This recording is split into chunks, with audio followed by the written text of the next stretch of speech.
देखिए, अब हम डिस्कस करते हैं अमीबा में सूडोपोडियल लोकोमोशन कैसे होता है। आप इस डायग्राम में नीचे देख पा रहे हैं कि अमीबा है वो सूडोपोडिया की हेल्प से पोजीशन 1 से 2, 2 से 3 की ओर मूवमेंट कर रही है। ये मूवमेंट डिफाइन करने के लिए हम यहाँ पर कार्बन को टेक कर रहे हैं और आप देख रहे हैं कार्बन है वो पोजीशन 2 में कहाँ आ गया है और पोजीशन 3 में कहाँ पहुँच गया है। अमीबा भोजन की खोज और शत्रुओं से रक्षा के लिए एक स्थान से दूसरे स्थान की ओर गमन करता है। अमीबा में प्रचलन सूडोपोडिया द्वारा होता है। गति करते समय गति करने की दिशा में अमीबा कई सूडोपोडिया का निर्माण करता है, परंतु इनमें से एक जो सबसे अधिक लंबा होता है वह सूडोपोडिया गमन में सहायता करता है। सूडोपोडिया का निर्माण कोशिका द्रव्य के आगे की ओर प्रवाहित होने के फलस्वरूप होता है। देखिए, इसका जो साइटोप्लाज्म है जिसे ही हमने एक्सोप्लाज्म और एंडोप्लाज्म के नाम से डिवाइड किया था, वो आगे की ओर मूवमेंट करता है और वैसे वैसे सूडोपोडिया बनता है। सूडोपोडिया के निर्माण में कोशिका द्रव्य का प्रवाह किस प्रकार होता है तथा इसका निर्माण कैसे होता है यह अभी तक स्पष्ट रूप से ज्ञात नहीं है। फिर भी इन क्रियाओं को समझाने के लिए विभिन्न वैज्ञानिकों ने समय समय पर अलग अलग सिद्धांत और थ्योरीज दी हैं। तो हम सूडोपोडिया के फॉर्मेशन के लिए जो थ्योरीज दी गई हैं उन थ्योरीज का अब हम डिस्कशन करते हैं। जैसे फर्स्ट थ्योरी है कॉन्ट्रैक्शन हाइड्रोलिक थ्योरी। देखिए, ये थ्योरी है ये 1875 में सुल्जे नामक साइंटिस्ट ने दी थी। इनके अनुसार अमीबा के पश्च छोर पर उपस्थित एक्टोप्लाज्म संकुचन करता है तथा भीतर की ओर उपस्थित एंडोप्लाज्म को आगे की ओर धकेलता है तथा इस तरह कूटपाद का निर्माण होता है। जो फर्स्ट थ्योरी के नाम में ही हमें स्पष्ट हो रहा है कि यह कॉन्ट्रैक्शन हाइड्रोलिक थ्योरी है, यानी अमीबा के इस पार्ट में कॉन्ट्रैक्शन होता है फर्स्ट पार्ट में, और कॉन्ट्रैक्शन होने के कारण इसका जो साइटोप्लाज्म है वो आगे की ओर पुश हो जाता है। ये होता है कॉन्ट्रैक्शन हाइड्रोलिक थ्योरी। दूसरा है सरफेस टेंशन थ्योरी। आपने फिजिक्स में जरूर पढ़ा होगा सरफेस टेंशन क्या होती है। उसी सिद्धांत पे ये जुड़ा हुआ है। बर्थोल्ड ने इसे 1886 में दिया था।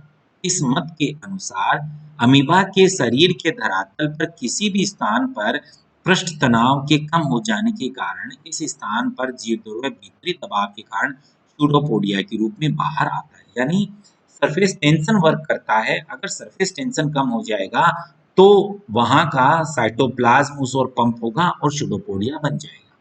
रम्बलर और जो ब्रूसली है उसने 1898 में इसका समर्थन किया, परंतु कई वैज्ञानिकों ने इसे संतोषजनक नहीं माना।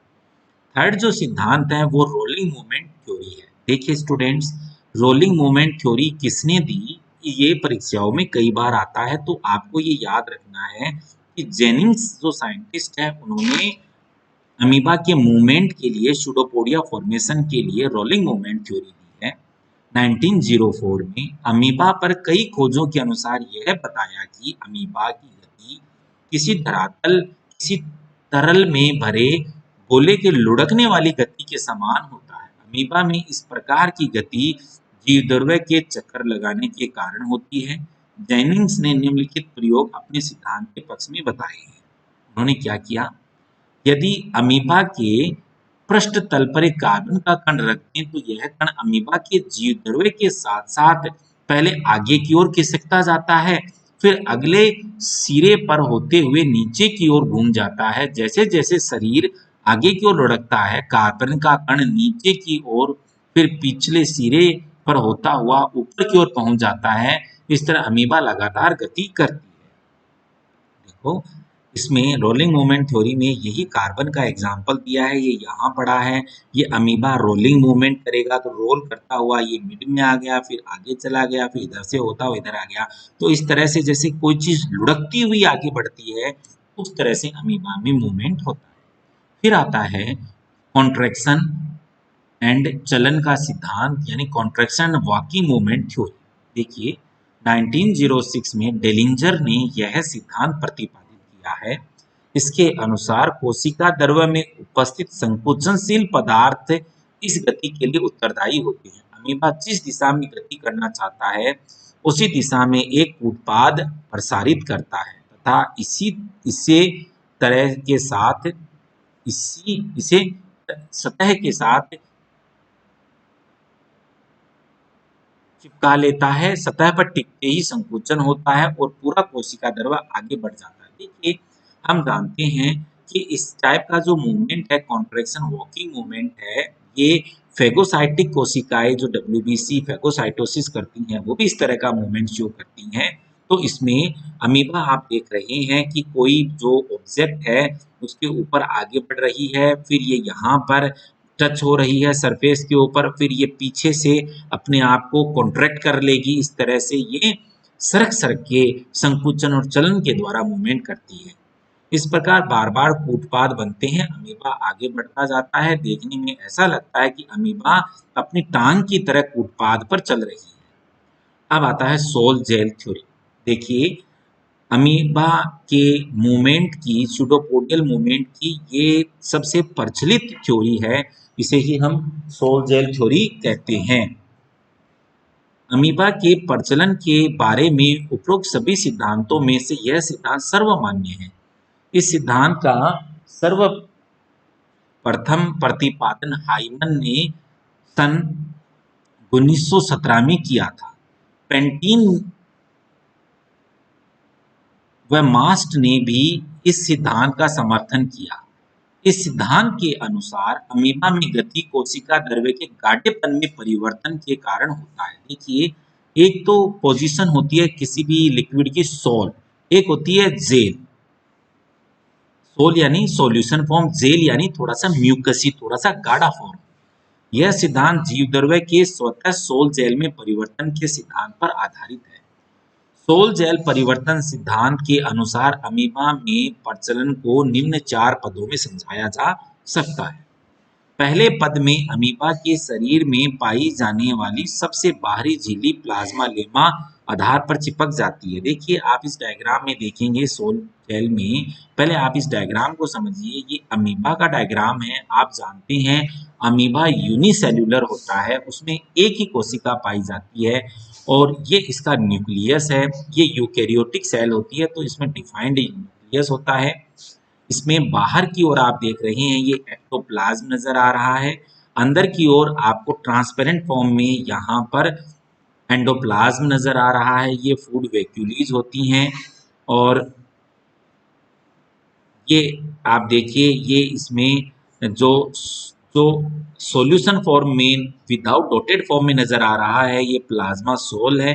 और ये जो डॉटेड के रूप में नजर आ रहा है, ये प्लाज्मा जेल, जो थोड़ा सा गाढ़ा जेली जैसा होता है।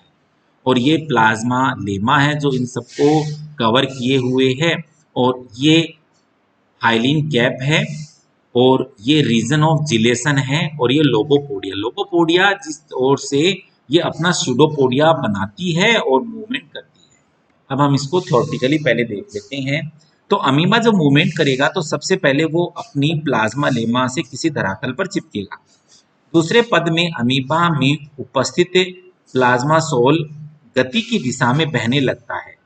इसी समय पश्चात पश्च भाग में प्लाज्मा जेल एंडोप्लाज्म का गाढ़ा भाग होता है का आंशिक द्रवीकरण होने लगता है। वह प्लाज्मा जेल प्लाज्मा सोल में बदलने लगता है। इससे केंद्रवर्ती प्लाज्मा सोल आगे की ओर बहने लगता है और दुर्बल क्षेत्रों के प्लाज्मा जेल पर दबाव डालता है, जिसके कारण एक छोटा उभार बन जाता है। यह उभार कूटपाद बनने की प्रारंभिक अवस्था होती है। जैसे ही प्लाज्मा सोल इस नए बने कूटपाद में प्रवेश करता है, शीघ्रता से प्लाज्मा जेल में परिवर्तित हो जाता है और एक कूटपाद मजबूत जिलेटिन की जिलेटिन युक्त हो जाता है। देखिए, ये प्लाज्मा जेल है और जैसे ही ये कूटपाद बना, सूडोपोडिया बना, इधर प्लाज्मा सोल एंटर करता है।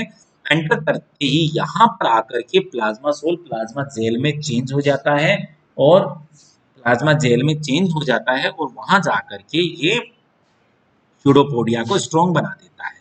तीसरे पद में अमीबा के शरीर के पश्च भाग का प्लाज्मा जेल प्लाज्मा सोल में बदलने लगता है और प्लाज्मा सोल नए बने उत्पाद में बहने लगता है। और देखिए, रिवर्स रिएक्शन भी होती है। यहाँ प्लाज्मा जेल है ये पस भाग में जो जेल है, क्योंकि सोल आगे की ओर मूव कर गया तो जेल यहाँ पर आकर के सोल में कन्वर्ट हो जाता है। इस तरह से हम इस सिद्धांत को सोल जेल कन्वर्जन सिद्धांत भी कहते हैं। चौथे स्टेप में प्लाज्मा जेल में बची हुई नलिका संकुचित होती है, जिससे शरीर आगे की ओर बढ़ता है। इस प्रकार प्लाज्मा सोल चारों ओर दबाव डालता है, जिससे प्लाज्मा सोल आगे की ओर बढ़ता है तथा सभी क्रियाएं बार बार दोहराई जाती है व अमीबा आगे की ओर बढ़ता है। अब है अंतिम सिद्धांत फोल्डिंग अनफोल्डिंग थ्योरी। देखिए, यह सिद्धांत का प्रतिपादन गोल्डएकर लॉर्क ने 1950 में किया तथा 1952 में पुनः गोल्डएकर ने किया। इसके अनुसार जीव द्रव्य में उपस्थित प्रोटीन श्रृंखलाओं के वलन व अवलन द्वारा प्रोटीन के अणुओं में कॉन्ट्रैक्शन व रिलैक्सेशन होता है। इन्हीं संकुचन व स्थिलन की क्रिया द्वारा कूटपाद का निर्माण होता है। गोल्डएकर व लॉक के अनुसार जीव द्रव्य की सोल अवस्था प्रोटीन अणुओं के फोल्डिंग द्वारा, जेल अवस्था प्रोटीन अणुओं के अनफोल्डिंग द्वारा बनती है। तो ये थ्योरी ये बता रही है कि सोल जो बनता है वो प्रोटीन अणुओं के अनफोल्डिंग से, और जो जेल बनता है उसमें प्रोटीन अणुओं का फोल्डिंग हो जाता है, वो एक दूसरे में गुथ करके सेमी सॉलिड जेल लायक हो जाती है। अमीबा में प्रचलन के समय पिछले सिरे पर प्लाज्मा जेल फोल्डिंग के द्वारा संकुचित होकर के प्लाज्मा सोल में बदलकर आगे की ओर बढ़ने लगता है और फिर द्रव्य अग्रभाग में अनफोल्डिंग की क्रिया द्वारा प्लाज्मा जेल में बदल जाता है और कूटपाद का निर्माण हो जाता है। यह क्रिया काफी ऊर्जा उपयुक्त होती है। इसमें आवश्यक ऊर्जा एटीपी एडिनोसिन ट्राइफॉस्फेट के रूप में यूज आती है, जो एटीपी जीव द्रव्य में संरक्षित रहती हैं। इस डायग्राम में आप देख सकते हैं कि किस तरह से फोल्डिंग और अनफोल्डिंग की क्रिया हुई और उस तरह से इसके अंदर स्यूडोपोडिया का फॉर्मेशन हुआ।